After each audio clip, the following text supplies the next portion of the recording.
안녕하세요. 시사발전소 한지입니다.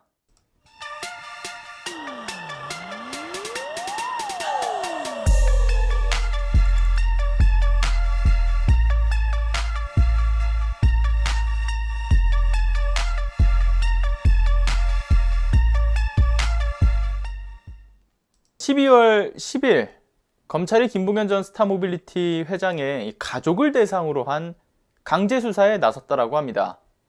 검찰 측에서는 이 수사 이유에 대해서 이렇게 주장을 합니다. 김봉현 씨가 지난 12월에 수원여객 횡령 사건에 대한 그 구속영장이 청구가 되자 이종필 전 라인 부사장과 함께 이 잠적을 했기 때문에 약 한 5개월가량을 도주 생활을 쭉 해왔다가 지난 4월에 이제 체포가 된 것을 이야기를 합니다. 그리고 그 도피 과정에서 가족으로부터 어떤 자금을 지원받거나 또는 편의를 받은 사실이 있는지 여부를 확인하고자 하는 그러한 이유라고 말을 하고 있죠. 그런데 문제의 본질은 이게 아닌 것 같습니다. 김봉현 씨 측에서는 이렇게 주장을 합니다. 자신과 관련 없는 가족에 대한 압수수색을 변호인 입회가 없이 이제 진행이 되었다는 사실을 알게 된 건데요. 도피 과정에서의 어떤 자금을 지원하거나 편의를 제공했다라고 이 검찰이 예상하고 있는 김봉현 씨의 처와 누나의 휴대폰까지 압수를 했고, 그리고 처의 형부가 장사를 하면서 벌어들였던 그런 돈들을 가져갔다라고 주장을 하고 있습니다. 이와 같이 검찰의 김봉현 씨 가족 수사에 대해서는 이런 이야기가 나옵니다. 김봉현 씨가 옥중 폭로를 통해서 검사들의 비위를 탈탈 털며 폭로를 했던 것과 관련해서 검찰이 김봉현 씨를 상대로 부당한 어떤 응징을 하고 있는 것이 아니냐, 이런 이야기가 나오자 검찰은 또 궁색해 보이는 변명을 또 내놓고 있습니다. 영장에 근거해서 관계자들이 참여한 가운데 이 적법한 절차를 준수해서 압수수색을 진행한 것이고, 현장에서 관계자들이 변호인 입회를 요청하지 않아서 그대로 진행한 것이다. 그리고 압수수색 그 대상지에서 가져간 돈은 범죄 혐의점이 있는 돈인지 따져보기 위해서 입수한 것이라고 주장을 하고 있습니다. 그런데 도대체 왜 이게 궁색해 보일까요? 그리고 왜 이런 타이밍일까요? 하필이면 검사들의 술접대 사건과 관련해서 기막힌 술값 계산으로 검찰이 국민들이 계속해서 지금 분노하고 있는 요소들, 국민들에 의해서 어떤 질타를 받고 있는 그러한 시점에 김봉현 씨 가족을 상대로 한 수사가 진행이 되었다. 이것은 그 의도가 어찌되었든 간에 그간의 검찰이 피의자를 잡아넣기 위해, 그리고 자신들이 원하는 그 특정 인물들을 잡아넣기 위해서 회유와 협박, 이를 위한 언론 플레이 등 다양한 그 수법들을 가리지 않고 해왔던 그 수사 패턴들 가운데서 가장 악질 패턴으로 취급받는 가족을 상대로 한 별건의 별건 수사를 통한 추잡한 협박성 수사였던 것인데, 이번에 하필 또 가족을 상대로 한 것이 의미심장합니다.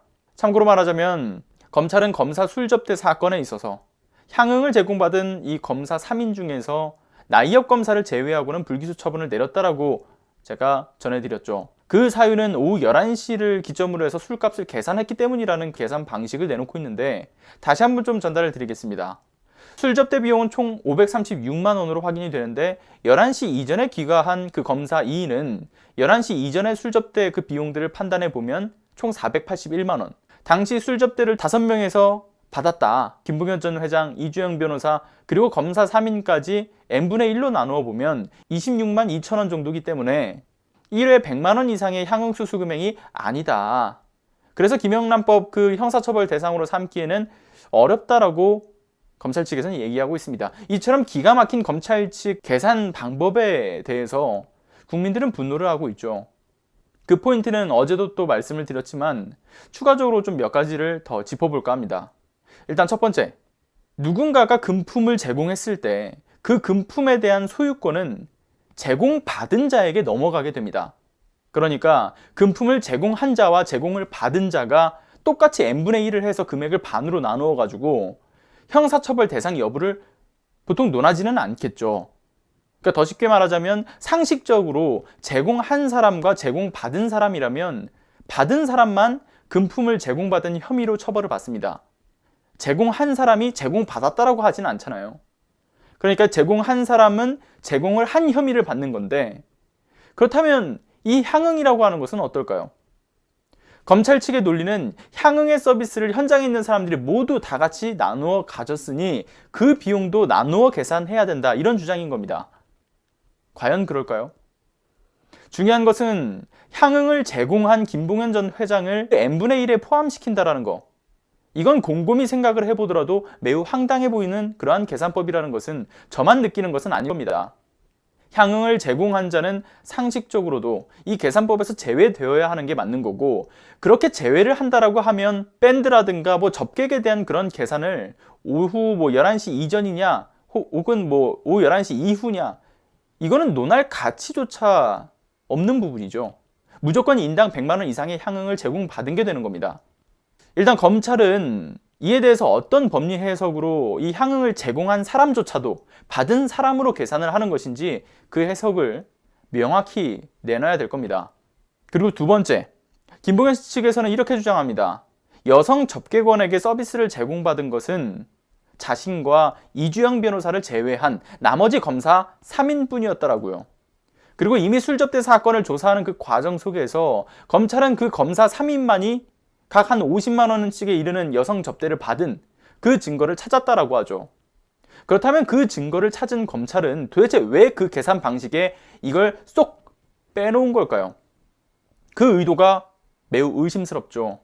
접객원 비용은 미리 검사 3인이 나누어 분배를 하고 그 외에 어떤 술값을 더하는 게 맞다라고 김봉현 전 회장은 검찰의 계산 방식에 지적을 했습니다. 이렇게 했을 때 검찰의 계산 방식을 따른다라고 해도 검사 그 3인은 모두 100만 원 이상, 무려 116만 2천 원 정도의 향응을 제공받은 것으로 계산이 된다라고 합니다. 자, 그런데요. 사실 일단 이런 어떤 계산을 재차하면서 이 검찰의 잘못된 계산 방식을 짚어내야 된다라는 거, 그 자체가 참 아이러니합니다. 검찰의 황당한 산수로 술값을 가지고 이걸 계속해 장난질을 치고 있는 건데, 여기서 정말 중요한 것은 직무와 관련한 어떤 대가성이 가장 큰 핵심이라고 볼 수가 있죠. 그런데 그 직무 대가성 여부를 검찰에서는 전혀 따지지 않고 있는 상황이 어이가 없을 뿐입니다. 이에 대해서 박훈 변호사님이 페이스북에 이런 글을 올리셨습니다.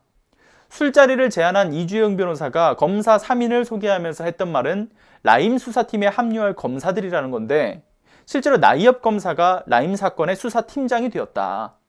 그리고 심지어는 이주영 변호사가 옆방에 대기하고 있던 이종필 전 라임 부사장을 소개하기도 했었는데, 피의자의 변호인 신분으로 현직 검사들을 룸살롱에서의 접대를 했다라는 것만으로도 뇌물공여, 뇌물죄의 성립을 적극적으로 검토했어야 했지만 검찰은 이를 하지 않았음을 지적을 했습니다. 12월 8일자 검찰의 수사 발표와 질의응답서 그 어느 곳에서도 이를 확인할 수 없었다라는 점도 지적을 하셨죠. 그리고 직무 관련성에 대한 대법원 견해도 담았습니다. 해당 내용은 이렇습니다. 박훈 변호사님이 페이스북에 올린 글인데요. 쭉 내려보겠습니다. 직무 관련성에 대한 대법원 견해다. 공무원이 얻는 어떤 이익이 직무와 대가 관계가 있는 부당한 이익으로서 뇌물에 해당하는지 여부는 당해 공무원의 직무 내용, 직무와 이익 제공자와의 관계, 쌍방 간의 특수한 사적 친분 관계가 존재하는지의 여부, 이익의 다과, 이익을 수수한 경위와 시기 등의 재반 사정을 참작하여 결정하여야 할 것이고, 뇌물죄가 직무집행의 공정과 이에 대한 사회의 신뢰 및 직무행위의 불가매수성을 그 보호법익으로 하고 있음에 비추어 볼 때 공무원이 그 이익을 수수하는 것으로 인하여 사회 일반으로부터 직무집행의 공정성을 의심받게 되는지 그 여부도 뇌물죄의 성부를 판단함에 있어서의 판단 기준이 된다. 공무원이 그 직무의 대상이 되는 사람으로부터 금품 기타 이익을 받은 때에는 그것이 그 사람이 종전의 공무원으로부터 접대 또는 수수를 받은 것을 갚는 것으로서 사회상규에 비추어 볼 때 의례상의 대가에 불과한 것이라고 여겨지거나 개인적인 친분관계에 있어서 교분상의 필요에 의한 것이라고 명백하게 인정할 수 있는 경우 등 특별한 사정이 없는 한 직무와의 관련성이 없는 것으로 볼 수 없고, 공무원의 직무와 관련하여 금품을 수수하였다면 비록 사교적 의례 형식을 빌어 금품을 주고받았다고 하더라도 그 수수한 금품은 뇌물이 된다. 검찰은 이와 같은 내용에 대해서도 입장을 밝혀야 될 것으로 보이죠. 이와 같은 내용들이 알려지고 나서 네티즌들은 이에 대해서 이렇게 말합니다. 검사가 아닌 공무원은 커피 한 잔에도 처벌을 받는다. 권익위 그 사례집을 보게 되면 경찰 조사 중인 민간인이 경찰에게 커피 한 잔 사줘도 문제가 되는데 그 이유는 사건 관계자이기 때문인 거다. 그런데 검사만 괜찮다고 이렇게 얘기하는 것 자체가 상식적인 거냐? 대통령에게도 대놓고 대드는데 김영란법쯤이야 개무시라고 생각하는 게 분명해 보인다. 그리고 또 이런 의견도 있었습니다. 대학병원이 소방관 응급대원에게 무료 커피를 대접하면 안 된다라고 하는 서울시 소방본부 그 본부의 감사 관련 기사를 보면 소방관에게 커피 한 잔 대접도 하지 말라고 하는데 검사들에게 99만 원 술 대접은 되는 것이냐. 이렇듯 검찰의 말도 안 되는 제 식구 감싸기의 행태에 비판적인 목소리가 뜨거워지고 있는 상황이죠. 특히 검찰이 불기소 처분이 난 검사들 김용식 검사와 조상환 검사에 대해서는 감찰 이후에 징계 조치를 하겠다라고 합니다. 그래서 더욱 분노를 부추기고 있는 상황인데요. 이제는 국민들 대부분이 알고 있는 이 검찰의 무의미한 이 징계라고 하는 것은 아시다시피 다른 기관들의 이 징계 기준과 비교해보면 매우 관대하다라고 알려져 있습니다. 검찰과 경찰 그리고 감사원에 따르면 직무 관련성이 있는 금품과 향응을 수수했을 때 100만 원 미만 시에는 검찰의 경우에는 감봉 이상이라고 합니다. 그런데 경찰과 감사원의 경우에는 정직 이상의 징계를 받는다라고 하죠. 일반 국가직 공무원의 경우에도 정직 이상의 징계를 받게 되어 있습니다. 이뿐만인가요? 공무원 행동 강령에 위반한 부당한 어떤 지시들이 있다. 그 지시들이 좀 경미하다라고 판단이 되는 경우에는 검찰은 감봉인데 경찰은 정직 정도까지의 어떤 징계 처분이 가능하다라고 합니다. 그리고 또 그 부당 지시가 중대한 위반이라고 했을 때는 검찰은 정직 이상이지만 경찰은 해임과 파면 조치까지 된다라고 하죠. 그리고 공금 횡령과 유용에 대한 그 징계만 보더라도 그 차이가 명확합니다. 검찰은 300만 원 그 미만인 경우에는 견책 이상, 300만 원 이상이면 정직 이상인데 경찰은 경미하면 감봉부터 해임까지도 가능하고요. 중대하면 해임이나 파면이죠. 감사원의 기준도 비슷합니다. 100만 원 미만이면 감봉 이상, 100만 원 이상이면 정직에서 파면까지죠. 왜 그 기준이 다를까요? 왜 검사들 그들만 과도한 특혜를 받고 있는 걸까요? 범죄의 경중은 결코 차이가 없죠. 이번 검찰에서의 이 술접대 사건에 대한 불기소 처분도 저는 마찬가지라고 봅니다. 술접대 받은 검사 3인, 나의엽, 김용식, 조상원. 나의엽과 김용식 검사는 사법연수원 34기 동기고 조상원 검사는 사법연수원 32기.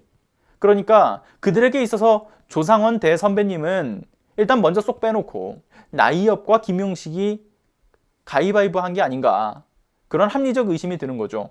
이렇듯 김봉현 전 회장의 이 검찰이 잘못된 계산법 지적이 있은 뒤 곧바로 이어진 김봉현 전 회장의 가족에 대한 수사, 그런 의도가 아니었다라고는 해도 참 희한한 타이밍입니다. 네, 여러분들의 자발적인 공유는 더 많은 분들에게 검찰개혁의 필요성을 인지시키고 또 함께 목소리를 내게 하는데 정말 큰 힘이 됩니다. 구독 안 하셨다면 구독과 알람 설정 꼭 좀 부탁드리고요. 그리고 좋아요도 부탁드리도록 하겠습니다. 오늘도 끝까지 시청해 주셔서 감사합니다.